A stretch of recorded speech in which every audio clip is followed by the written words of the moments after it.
لذتوں کو ختم کرنے والی یعنی موت کو کثرت کے ساتھ یاد کرو. جی ہاں، یہ موت وہ چیز ہے جو لذتوں کو ختم کر دیتی ہے. میرے ایک عزیز جن کا آج ہی انتقال ہوا، 8 سال ہمارے ساتھ درس نظامی عالم کورس انہوں نے پڑھا، اچ شریف میں رہتے تھے.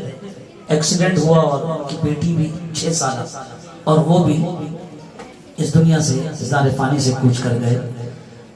تو ابھی عصر کے بعد یہی خبر سنی، خبر غم، تو یقین کریں کہ دل ایک دم سے مرجھا گیا. لیکن یہ ایک حقیقت ہے، خواہشات، موت کو یاد کرنے سے جو ہماری خواہشات ہوتی ہیں وہ مر جاتی ہیں. اس لیے موت کو جو ہے وہ کثرت سے یاد کرو، کیونکہ یہ لذتوں کو ختم کرنے والی چیز ہوتی ہے، یہ لذتوں کو مٹا دیتا ہے. پھر موت کو یاد کرنا بھی مختلف طریقوں کا ہوتا ہے. کچھ لوگ موت کو اس لیے یاد کرتے ہیں کہ انہیں مال کے ضائع ہونے کا خطرہ ہوتا ہے، ہمارے ہاتھ سے مال چلا جائے گا. تو اگر اس طرح کی موت کو یاد کرنا ہے تو پھر ایسے یاد نہ کریں، یہ حرام ہے. اگر یہ سوچ کر موت کو یاد کرتے ہیں کہ یار مال ہاتھ سے چلا جائے گا، موت آ گئی تو پیسہ ہاتھ سے چلا جائے گا، ختم ہو جائے گا، تو پھر ایسی موت کو یاد نہیں کرنا ہے. ہاں، کون سی موت کو یاد کرنا ہے؟ سنیں جی امام غزالی کیا فرماتے ہیں احیاء العلوم میں. امام غزالی فرماتے ہیں اگر موت کو یاد کرنا ہے تو یوں یاد کرو کہ اگر مجھے موت آ گئی تو رب ذوالجلال کا دیدار نصیب ہوگا. تو یوں یاد کرو کہ اگر مجھے موت آ گئی قبر میں منکر نکیر کے سوالات کیے جائیں گے اور میں ان کے جوابات میں کامیاب ہو گیا. من ربوں کا جب کہہ کر سوال پوچھا جائے گا تو میں کہوں گا میرا رب اللہ ہے. ماں دینوں کا کہہ کر سوال پوچھا جائے گا تو میں کہوں گا میرا دین اسلام ہے. اور اس لیے موت کو یاد کرو کہ جب تیسرا سوال پوچھا جائے گا ماں کنت تقول فی حق ھذا الرجل، حضور کا دیدار کروایا جائے گا اور پوچھا جائے گا بتا دنیا میں تو اس ہستی کے بارے میں کیا کہتا رہتا تھا، تیرا عقیدہ کیا تھا، اس ہستی کے بارے میں تیرا خیال کیا تھا. تو حضور کا دیدار ملے گا. کہا اگر موت کو یاد کرنا ہے تو دیدار مصطفیٰ کے شوق میں یاد کرنا. اگر موت کو یاد کرنا ہے تو دیدار مصطفیٰ کے شوق میں یاد کرنا. تیرا یہ یاد کرنا موت کو بہت اچھا ہوگا. احیاء العلوم کے اندر اور کئی مفسرین نے اس واقعے کو لکھا کہ ایک بزرگ فرماتے ہیں کہ ایک جنازہ وہ جا رہا تھا اور کئی رش تھا اس کے اندر. آپ فرماتے ہیں میں سائٹ پر کھڑا تھا تو میں بھی اس جنازے کے ساتھ ساتھ چل رہا تھا. آپ فرماتے ہیں میں نے دیکھا اس جنازے کے ساتھ ایک بچی ہے جو اس جنازے کے میت کے نیچے اس کے کھڑی اور جاتی ہوئی رو رہی ہے. آپ کہتے ہیں کہ مجھے تو یہ کچھ بچی دانا لگتی ہے کہ پورے جنازے کے اندر ایک بچی جو میت اور جنازے کی جو چرپائی ہے اس کے نیچے نیچے چلتی جا رہی ہے. آپ نے کہا میں دیکھوں تو صحیح ماجرا کیا ہے اور یہ بچی کون ہے اور کہاں جا رہی ہے. آپ فرماتے ہیں میں چلتے چلتے قبرستان پہنچا، سارا ماجرا دیکھ رہا تھا. اس میت کو دفنایا گیا. جب لوگ میت کو دفنانے کے بعد وہاں سے چلے گئے وہ بچی اس قبر پر بیٹھ گئی. اس قبر کے پاس بیٹھنے کے بعد کہنے لگی بابا جان، کہنے لگی ابا جان، بابا جان، اپنے اندر کے حالات تو بتائیے. کل تک تو رات کو جب آرام کرنے کے لیے آپ بستر پر گئے تھے تو میں نے آپ کو پانی پیش کیا تھا. اے بابا جان آج اندھیری کوٹری کے اندر آپ کو پانی کس نے پیش کیا ہوگا؟ اے بابا جان کل تک آپ جب بستر پر اپنے سونے کے لیے گئے تو میں نے بستر کو جھاڑ دیا تھا، کپڑا مار کر بستر کو صاف کر دیا تھا. آج یہ بتائیے کہ قبر کے اندر آپ کو کس نے بستر بچھا کر دیا ہوگا؟ وہ بچی اپنے حساب سے بات کر رہی ہے اور کہتی ہے میں نے تو آپ پر پنکھا چلا دیا تھا، آج قبر کے اندر کس نے آپ کو پنکھا چلا کر دیا ہوگا؟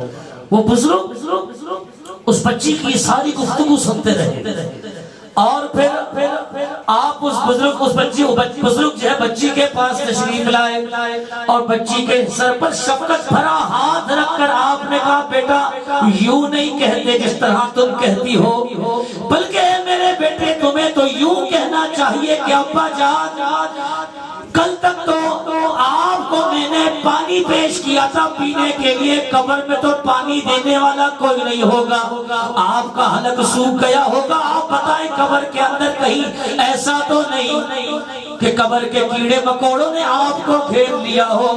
بابا جان کل تک تو آپ کا سوٹ اور کپڑے سلامت تھے، آج قبر کے اندر جب آپ کو داخل کر دیا، جب وہاں کوئی پوچھنے والا نہیں، یہ تو بتائیں کہ آپ کا کفن سلامت بھی رہے گا یا نہیں؟ آپ اس کو نصیحت کر رہے ہیں کہ بیٹا اب یہاں کے معاملات تو بدل جاتے ہیں، لیکن خدا کی قسم جو اللہ والے ہوتے ہیں، جو نیک ہوتے ہیں، ان کی قبریں جو ہے وہ سلامت رہتی ہیں، ان کے کفن بھی سلامت رہتے ہیں، ان کو قبر کے اندر جنتی لباس دیا جاتا ہے، انہیں قبر کے اندر جنتی بچھونا دیا جاتا ہے، انہیں قبر کے اندر جنت کی ان کے لیے کھڑکی کھولی جاتی ہے، اور جب سوالات و جوابات کا سلسلہ ہوتا ہے تو رب ذوالجلال کی جانب سے انہیں سوالات کے جوابات بھی سکھائے جاتے ہیں، کیونکہ دنیا کے اندر وہ رب ذوالجلال کی فرما برداری کیا کرتے تھے۔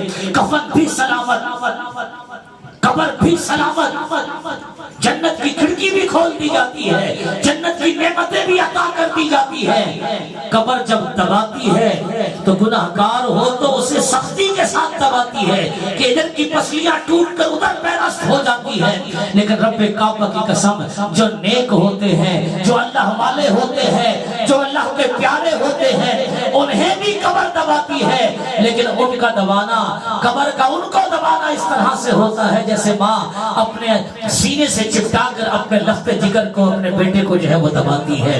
اللہ اکبر، یہ نیک لوگوں کا ماجرا ہوتا ہے کہ قبر کے اندر قبر کو روشن کر دیا جاتا ہے، اندھیرے سے اللہ تعالیٰ ایسے لوگوں کو جو ہے وہ دور رکھتا ہے، ان کے لیے قبر کو روشن کر دیا جاتا ہے۔ ان کی قبر فقط 2 یا 2.5 گز کی نہیں ہوتی ہے، بلکہ ان کی قبر حد نگاہ تک وسیع کر دی جاتی ہے، اور پھر فرشتے جب سوالات و جوابات کا سلسلہ ہو لیتا ہے، اب رب کی طرف سے جب وہ جوابات دے دیتا ہے تو حکم ہوتا ہے اے فرشتو، میرا بندہ سچ کہتا ہے، اسے چھوڑ دو، اسے چھوڑ دو، اور اسے چھوڑ دیا جاتا ہے۔ جاتے جاتے فرشتے اسے یہ بھی کہہ کر جاتے ہیں، نم کا نومت العروس، اب ایسے سو جا جیسے دلہن سوتی ہے۔ ہاں، یہ نیک لوگوں کا ماجرا، ایسے سو جا جیسے دلہن سوتی ہے۔ شارحین اور مفسرین نے لکھا دلہن سونے کا مطلب کیا بنتا ہے؟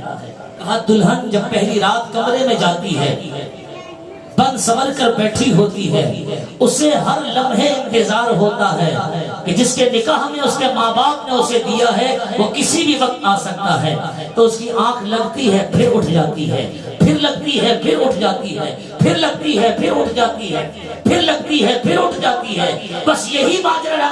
اچانک دروازہ کھلتا ہے تو اس کے خوابوں کا جو شہزادہ ہوتا ہے وہ آ جاتا ہے اس کے پاس، تو اس کا سونا فقط ہی ہوتا ہے، نام کا نومت العروس، ایسے سوچا جیسے دلہن سوتی ہے۔ کیا مطلب؟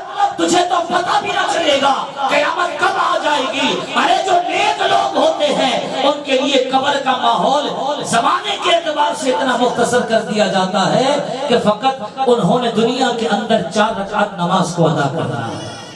جتنی دیر میں دنیا میں انسان 4 رکعت نماز ادا کرتا ہے، دفنانے سے لے کر قیامت کے قائم ہونے تک کا جو وقت ہوتا ہے، قبر میں ان کے لیے فقط یہ مختصر سا وقت کر دیا جاتا ہے، اور اسی اسنا میں جو ہے وہ قیامت قائم ہو جاتی ہے۔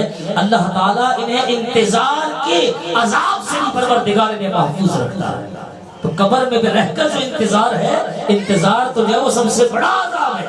اللہ تعالیٰ اپنے پیاروں کو ان سے بھی محفوظ رکھ دیتا ہے کہ وہ قیامت کا انتظار کریں۔ تو قبر کا ماجرا، معاملہ، زمانہ یہ مختصر کر دیا جاتا ہے، اور 4 رکعت نماز کی حد